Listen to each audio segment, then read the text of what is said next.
আজকের ব্লগটা অনেকটা বেলা থেকেই শুরু করছি। এখন ওই বাজে 8:30টার মতো, 8:30 কি 9টা হবে।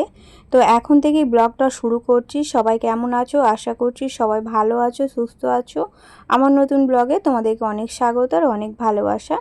তো এই যে দেখো রান্নাবান্না সব হয়ে গেছে। এখন এই গ্যাসটা মুছছি, রান্নার তারপরে এই সামনে কৌটোগুলো থাকে এগুলো একটু মুছে নিচ্ছি। আর রান্নাবান্না তোমাদের সঙ্গে শেয়ার করতে পারিনি। আজকে একটু তাড়ার মধ্যে ছিলাম। তাড়ার বলতে ওই যে মেয়ের প্যান্ট নিয়েছিলাম ময়দান থেকে, তো প্যান্টটা অনেকটাই ছোট হয়ে গেছে, মানে উঠছেই না ওপর দিকে। তো ওই প্যান্টটা আমাকে পাল্টাতে যেতে হবে। আর তারপরে আগের দিন মার্কেট করতে গিয়েছিলাম, ওই দিনকে বালিশের কভার কিনবো বলে কিন্তু অনেকটা মানে সময় চলে গিয়েছিলো ঘুরতে ঘুরতে। তো আর পাচ্ছিলাম না, মানে শরীরে কোনো রকম এনার্জি ছিল না, তাই আর কেনা হয়নি। তো চলে এসেছিলাম। আর তো ভাবলাম আজকে যাব যখন মেয়ের প্যান্ট পাল্টাতে, তো দুটো মানে দুটো কি চারটে বালিশের কভারও কিনে নেব। আমার বালিশের কভার আছে, তবে একটা বিছানার চাদর বালিশের সেট সমেত ছিল, মানে কভার সমেত আর কি। তো ওটাতে দুটো মাথার বালিশ ছিল আর একটা পাশ বালিশ ছিল। তো ওরই আর কি সেটের দুটো মাথার বালিশ আর একটা পাশ বালিশ কিনে নেব। তাহলে ওই চাদরটা বেচাতে একটু সুবিধা হবে। সেটের চাদর তারপরে হচ্ছে পাশ বালিশ সব কিছু ম্যাচিং থাকলে দেখতে ভালো লাগে। তো আমি একা যাব ভেবেছিলাম, কিন্তু হঠাৎ করে আমার একটা বান্ধবী ও বলল যে যাব। ও কিন্তু বৃহস্পতিবার যাবার কথা ছিল, মানে কালকে। তো ও বৃহস্পতিবার যাবে আমাকে বলেছিল। আমি ওকে বললাম যে বৃহস্পতিবার যাস না, আমি তো শুক্রবার যাব, তাহলে আমার সঙ্গে যাবি। তো ওকে অনেক করে বলার পর ও বলল ঠিক আছে যাব। তো ও যাবে আর আমি যাব। এই যে ঘরের কাজকর্ম অনেকটাই হয়ে গেছে, রান্না হয়ে গেছে, মানে আমি অনেকটাই ফ্রি হয়ে গেছি। এখন ওই টুকটুক করে ঘরের কাজকর্মগুলো সেরে নেব। ঘরের কাজ বলতে আছে এই ঘর মোছা, ঘর ঝাড়ু দেয়া, বিছানা গোছানো এগুলোই আছে। মেয়ে অনেক সকালে ঘুম থেকে উঠে পড়েছে। আর আমার রান্না আজকে সেরকম কিছু রান্না করিনি। সেরকম বলতে রান্না করেছি, মানে বেশি হিজিগুজি রান্না করিনি। ওই ডাল করেছি আর মাছের একটা তরকারি করেছি আলু দিয়ে, আর হচ্ছে ভেজেছি পটল। তো এই হচ্ছে আজকের রান্না বান্না। তো তাই জন্য তোমাদের সঙ্গে শেয়ার করিনি। দেখো তরকারিপত্র করতে গেলে না একটু লেট হয়, তো ফোনে যদি আর ভিডিও শেয়ার করতে যাই তখন দেখবে কাজে অনেকটা লেট হয়ে যায়, তাই আর শেয়ার করিনি। ভাবলাম একটু বেলা থেকেই ব্লগটা শুরু করব। মানে প্রতিদিন তো একই টাইমে ব্লগ শুরু করি, বেশিরভাগ সময় একই টাইমে ব্লগটা শুরু করি, তবে মাঝে মধ্যে একটু 19-20 হয়ে যায়। যাই হোক, কোনো দিন একদম সকাল থেকে শুরু করি, ঘুম থেকে ওঠা থেকে শুরু করে, কোনো দিন রান্না হয়ে গেলে করি, আবার কোনো দিন ব্রাশ করে করি। তো এইভাবেই আর কি ব্লগটা শুরু করি। রান্নাবান্না করে নিয়ে এই যে টেবিলে খাবার দাবারগুলো গুছিয়ে রেখেছি, তবে টেবিলে রাখবো না, একটু পরেই আর কি ঘরের মধ্যে তুলে দেবো। আমাদের ঘরে না প্রচুর এখন বিড়াল ঢোকে, মানে ওই দুটো বিড়াল আছে। একটা বিড়ালই বিশেষ করে খুব জ্বালাচ্ছে, তো গ্রিলের দিয়ে না, জানালায় যে গ্রিলগুলো আছে তো ওখান দিয়েই ঢুকে পড়ে। গেটটা বন্ধ থাকলে গেট দিয়ে ঢুকতে পারে না, কিন্তু ওই যে জানালা দিয়ে ঢুকে পড়ে। আর ঢুকে না শটাং একদম ঘরে চলে যায়। ঘরে খাবার দাবার থাকলে খেয়ে নেবে, মুখ দেবে, আমরা তো সেটা জানতে পারবো না। সেই খাবারটা যদি আমরা খাই আবার শরীর অসুস্থ হবে। তাই সব সময় এখন আর বাইরে খাবার রাখি না, যে কোনো জিনিস আর বাইরে রাখতেই পারি না, সবটাই ঘরে ধরে রাখতে হয়, তারপরে নইলে রান্নাঘরে ধরে রাখতে হয়, এইভাবেই গুছিয়ে রাখতে হয়। আর খাবার দাবার তো একদমই টেবিলে রাখিনি, এখন বাইরে কাজ করছি বলে তাই খাবার দাবারটা বাইরে আছে। তো একটু পরেই আমি সব ঢুকিয়ে দেবো। আর মেয়ে তো খেয়ে স্কুলে যাবে। আজকে ওকে যেতেই হবে, কারণ আজকে ওদের খাতা দেবে, স্কুলে বলে দিয়েছে আজকে খাতা দেবে বলে। আজকে খাতাটা দেবে, আবার কবে রেজাল্ট দেবে জানি না। রেজাল্টের জন্য এখন স্কুলে যেতে হবে। আর ওদের স্কুল হয় একদম পঞ্চমী পর্যন্ত স্কুল হয়। পঞ্চমী পর্যন্ত স্কুল হয়, ষষ্ঠী থেকে স্কুল ছুটি পড়ে। তো এখন যেতে হবে যতদিন না রেজাল্টটা আউট হচ্ছে। আর এই কদিন ব্লগটাও ঠিকঠাক করে তোমাদের সঙ্গে শেয়ার করতে পারছি না, মানে প্রতিদিনই ভাবছি ঠিকঠাক করে ব্লগ শেয়ার করব, কিন্তু একদমই হয়ে উঠছে না সময়ের অভাবে। এতটাই ব্যস্ত এখন কদিন, তো সারাদিনের ব্লগটাই শেয়ার করতে পারছি না। আমি তো বিশেষ করে সকালের ব্লগটাই তোমাদের সঙ্গে শেয়ার করি, তো সেটাও আর হয়ে উঠছে না। মাঝে মধ্যে এমন বিরক্ত লাগছে যে কি বলবো, মনে হচ্ছে যে মানে ভিডিওই করব না। দেখবে যখন ভিডিওর মধ্যে না ভিউজটা বেশি আসে তখন একটা ভিডিও করার এনার্জি পাওয়া যায়, কিন্তু যখন হঠাৎ করে ভিউজটা একদম ডাউন হয়ে যায় তখন মনটা ভীষণ খারাপ করে, মনে হয় যে আর ভিডিও বানাবো না, থাক এই পর্যন্তই, অনেক করেছি আর করব না। তো এরকমই একটা মনে হয়। তবে আবার পরে ভাবি না, চেষ্টা চালিয়ে যাই, একদিন না একদিন ঠিক সফলতা পাবোই। তো সেই হিসাবেই আর কি প্রতিটা দিন একটা করে নতুন নতুন ব্লগ তোমাদের সঙ্গে শেয়ার করি। তবে এই কদিন একদম ঠিকঠাকভাবে ব্লগ দিতে পারছি না, মানে ব্লগগুলো খুব ছোট হয়ে যাচ্ছে, কাজকর্ম ঠিকঠাকভাবে শেয়ার করতে পারছি না। এই যে দেখো আজকেই অনেক সকালে ঘুম থেকে উঠেছি, ওই 6:30টার দিক করে, কিন্তু তোমাদের সঙ্গে ব্লগ শেয়ার করতে পারিনি। তো বেলা থেকে শুরু করলাম, ভাবলাম ব্লগ শেয়ার করতে গেলে অনেকটা লেট হয়ে যাবে, তাই আর শেয়ার করা হলো না। বেলা থেকে শুরু করলাম। তো যাব এখন ঘরের কাজকর্মগুলো মিটিয়ে নিই, তারপরে যাব ওই 10:30টার দিক করে বেরোবো, কারণ যেতে যেতে অনেকটা লেট হয়ে, জানো তো আমাদের বাঁকড়া মার্কেটে প্রচুর ভিড় হয়, মানে জ্যাম লাগে। তো বাঁকড়া মার্কেট বলবো না, তো আরও এক জায়গায় আছে, ওটা কোন জায়গাটার নাম আমার ঠিক মনে নেই। মানে সারা রাস্তাতেই বলতে গেলে জ্যাম, আর বাঁকড়া মার্কেট তো পার করা খুব মুশকিল, যেহেতু ওটা একটা মার্কেট, খুব ভিড় হয়, আর সোমবার আরও বেশি ভিড় হয়। তো তাই জন্য একটু তাড়াতাড়ি বেরোবো, আর মেয়ের স্কুল ছুটি হবে ওই 2:45টার দিক করে, তার আগে আর কি আমাকে আসতে হবে। আজকে হাজব্যান্ড বলেছে ওর সময় হবে না মেয়েকে আনতে যাওয়ার, তো আমাকে আনতে যেতে হবে, সেই হিসাব করে আমাকে বেরোতে হবে, আবার সেই হিসাব করে কেনাকাটা করে বাড়ি আসতে হবে। আর আজকেও গিয়েছিলাম, তোমাদের সঙ্গে কিচ্ছু শেয়ার করতে পারিনি। কি বলো তো, আজকেও যখন বেরিয়েছিলাম না, খুব বৃষ্টি, মানে আমি যতবার ময়দানে যাচ্ছি, মানে মাথায় করে বৃষ্টি নিয়েই ঘর থেকে বেরোচ্ছে। আগেরবারে সোমবারে গিয়েছিলাম, এত বৃষ্টির কারণে মানে কি বলবো, বিরক্ত লেগে গিয়েছিলো, কাক ভেজা হয়ে মার্কেটিং করেছি। তো আজকেও তাই হয়েছে, আজকে আকাশটা খুব সুন্দর, সকাল থেকে খুব রোদ্দুর বেরিয়েছিল জানো তো। তারপরে যখন রেডি হয়ে বেরোলাম, তারপরে একদম অন্ধকার করে এলো, আর ওই ঝিরঝির করে বৃষ্টি যে আরম্ভ হলো, আর কোনো থামার নামেই নেই।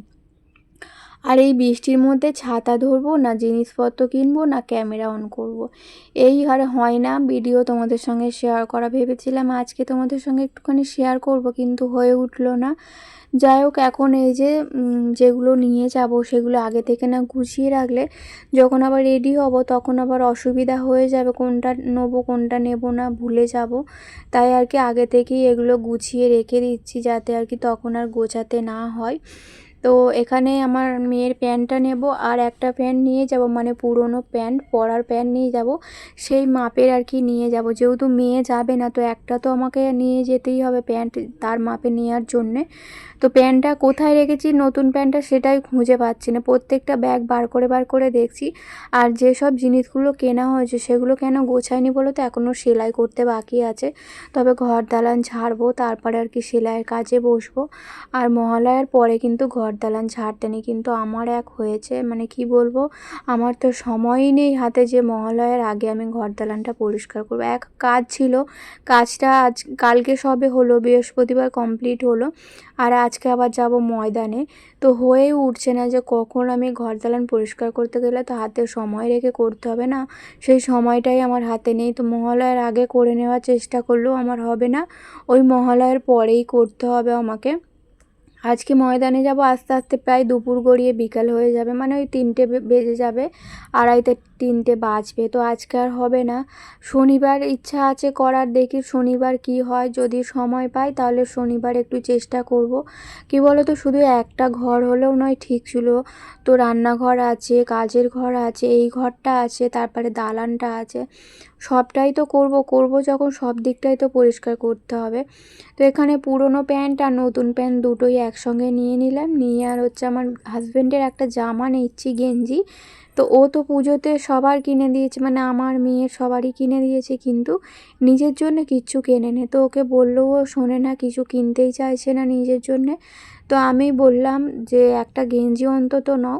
তো আমার হাজব্যান্ড পয়সা দিল, ওর জন্য একটা গেঞ্জি আনতে বলেছে, আর আমি একটা ওকে জামা দেব। ও যেই পয়সাটা দিয়েছে ওটা দিয়ে গেঞ্জি কিনবো, আর আমার পয়সা দিয়ে একটা ওকে জামা দেব। জামা খুব একটা পরতে চায় না, গেঞ্জিটাই বেশি পরতে ভালোবাসে। তবে আজকে একটা জামা দেবো, দেখি কি পছন্দ হয় না হয়, সেরকম বুঝে একটা আনবো। তো সেই জন্য আর কি হাজব্যান্ডের গেঞ্জিটা নিলাম, নইলে তো আবার মা বুঝতে পারবো না, তাই জন্যে।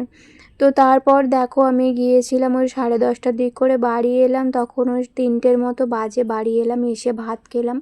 আর সকালবেলা টিফিন করে যায়নি, এত খিদে পেয়েছিল ওখানে গিয়ে, মানে আমি আর হাঁটতেই পারছিলাম না খিদেতে, শরীরের মধ্যে কি কষ্ট হচ্ছিল, দাঁড়াতে পারছিলাম না। তো ওখান থেকে 20 টাকার ঝালমুড়ি কিনে খেয়েছিলাম। সে 20 টাকার ঝালমুড়ি দিয়েছে নাকি 2 টাকার ঝালমুড়ি দিয়েছে আমি বুঝতেই পারলাম না, মানে একদম 1 কাপের মতো মুড়ি, তো সেটাকেই চাট করে দিয়েছিল। যাই হোক ওটা খেয়ে মানে আমার এক কোণে পড়েছিল পেটের, একদম 1 কাপ, মাপের 1 কাপ। তো 2 টাকার মুড়ি আরও অনেকটা বেশি হয়, তার থেকেও কম দিয়েছিল। তো সেই মুড়িটা খেয়ে কোনো রকমে কেনাকাটাটা করেছিলাম। আসার সময় না, মেয়েকে আনতে আসার সময় আর পাচ্ছিলাম না, এত কষ্ট হচ্ছিল খিদেতে। বাড়িতে এসে কোনো রকমে 2টো ভাত খেয়ে একটু শুয়ে পড়েছিলাম, খুব মানে ক্লান্ত লাগছিল। আর রোদ্দুরটাও তারপরে খুব বেরিয়েছিল, তো আসার সময় না খুব রোদ্দুর বেরিয়েছিল, তো খুব ক্লান্ত লাগছিল বলে এসে ঘুমিয়ে পড়েছিলাম। এখন এই যে সন্ধেবেলা, পুরোপুরি সন্ধে হয় না, এখনও একটু বাইরে আলো আছে। তো এই যে জামা প্যান্টগুলো এখন ভাঁজ করে নিচ্ছে, এগুলো সব সকালে কেচে সকালে না, এগুলো কালকে। আর সকালে যেগুলো কেচেছিলাম ধুয়েছিলাম সেগুলো তো বৃষ্টি পড়ছিল বলে সব ঘরে মিলে দিয়েছিলাম। তবে আমি যখন আসছিলাম বাড়িতে, মানে এলাম, তখন কিন্তু রোদ্দুর উঠেছিল, তো একটু বাইরে বার করে দিয়েছিলাম। ওই আধ শুকনো মতো হয়েছে, কালকে আর একবারটি দিলে পুরোপুরি শুকনো হয়ে যাবে। তো এগুলো কালকের জামা প্যান্ট, ভাঁজ করা হয়নি, তো ওই ঘরে সব জড়ো হয়ে পড়েছিল কাজের ঘরে। তো এখন ওই ঘর থেকে নিয়ে এসে এই যে একটা সব ভাঁজ করে রেখে দিয়েছি, যেখানে জিনিস সেখানে সব ভাঁজ করে রেখে দেবো। তারপরে রান্নাবান্না আছে, ময়দা মাখতে হবে, আর আজকে একটু রান্না করব এগ রোল। তো আর তরকারিপত্র কিছু ঝামেলা করব না, আজকে না একদম এনার্জি নেই। মানে সারাদিন ওই রোদ্দুরে ঘুরেছি, সারাদিন বলতে যাওয়ার সময় খুব বৃষ্টি হচ্ছিল, ওখানে নেমেও বৃষ্টি পেয়েছি, তারপর কিছুক্ষণ পর কেনাকাটা হয়ে যাওয়ার পর না খুব রোদ্দুর বেরিয়েছিল। আর ওই রোদ্দুরে মানে গাড়ি ধরার জন্য দাঁড়িয়েছিলাম অনেকক্ষণ থেকে, ওই রোদ্দুরে খুব কষ্ট হয়ে গেছে, তাই জন্য শরীরটা খুব ক্লান্ত মনে হচ্ছিল। তাই আজকে আর তরকারিপত্র কিচ্ছু বানাবো না, ওই এগ রোল করে নেব সবার জন্য, তাহলে হয়ে যাবে। আর এই বাসনগুলো এখন একটু গুছিয়ে নিচ্ছি। আমার হাজব্যান্ড আজকে আবার আসেনি এখনও পর্যন্ত, ও তো অনেকটা তাড়াতাড়ি চলে আসে, প্রায় 5টা 5:30টার দিক করে কাজ থেকে চলে আসে। আজকে 6:30 বেজে গেছে, এখনও পর্যন্ত আসে না। আমার কিন্তু সন্ধে দেওয়া হয়ে গেছে, সন্ধে দিয়েই তারপরে এই কাজগুলো করছি। তো ও এলে তারপরে চা খাবো। আর ময়দা তো মেখে রেখে দিয়েছি, সেই 9টার দিক করে রান্না করব, গরম গরম করব আর খাবো। এখন থেকে করে রেখে দিলে ঠান্ডা হয়ে যাবে, খেতে ভালো লাগবে না, তো তখনই করব 9টার সময়। এখন ওই চা খেয়ে তারপরে এই ভিডিওর যে কাজগুলো থাকে সেগুলোই বসে বসে করব। তারপরে হচ্ছে সময় হলে রান্না করতে যাবার। আজকে না কিছু সবজিপাতিও কিছু কাটা হয় না, মানে কালকে যেগুলো রান্না করব সেই সবজিগুলো কিচ্ছু কাটা হয় না এখনও পর্যন্ত। দেখি যদি সময় হয় কেটে রাখবো, নইলে কাটবো না। সময় তো আছে কিন্তু আমার এনার্জি নেই, তো ইচ্ছা করছে না সবজিগুলো কেটে রাখার মতো। কালকে ওই নিরামিষ রান্নাবান্না করব, যেহেতু কালকে শনিবার, শনিবার তো আমাদের নিরামিষই হয়। তো এখন এই হাজব্যান্ড এলো, আর ওই আমি ছিলাম না বাড়িতে, অনেক ডিম এনে রেখে দিয়েছে, বলে দিয়েছিলাম যে ডিম নেই, ডিম ছাড়া তো এগরোল হবে না। তো তাই জন্য আবার ডিম এনে রেখেছে, ওই যে কালো প্লাস্টিক এনে রেখেছে, ওটা আর আজকে ঢালছি না, ওটা ওই কালকে পরিষ্কার করব, মানে ধুয়ে আর কি ফ্রিজে রাখবো। কালকেও সময় যদি হয় তবে করব, নইলে ওরকমই থাকবে, পরে করব। এখন এই চাটা খাই, চা খেয়ে তারপরে একটু রেস্ট নেব। খিদেও পেয়েছে জানো তো, দুপুরবেলা খেয়েছিলাম ঠিকই অবেলা করে, কিন্তু একদম অল্প কটা খেয়েছিলাম। দেখবে সারাদিন না খেলে না, যখন খাই তখন বেশি খাওয়া যায় না, খাওয়ার সময় কেমন একটা কষ্ট হয়, তো বেশি খেতে পারি না, অল্প একটুখানি খেয়েছিলাম। তো এখন খুব খিদে পেয়ে গেছে, এখন বাজে ওই 7টার মতো বাজে। হাজব্যান্ড এলো, এসে হাত পা ধুয়ে ও বসেছে, আমি এদিকে চা করতে এলাম, চাটা একসঙ্গে খাবো। মেয়ে তারপর আবার পড়তে থেকে চলে আসবে, আজকে একটু লেট হবে কারণ আজকে তো পরীক্ষার খাতা দিয়েছে, তো আজকে আসতে একটু লেট হবে। আর এবারে পরীক্ষায় আমার মেয়ে খুবই কম নাম্বার পেয়েছে, শুধু এবারে না, পরের বারেও তো কম মানে আগের বারেও তো কম পেয়েছিল। তো বন্ধুরা চলো আজকের ব্লগটা এই পর্যন্তই, টাটা।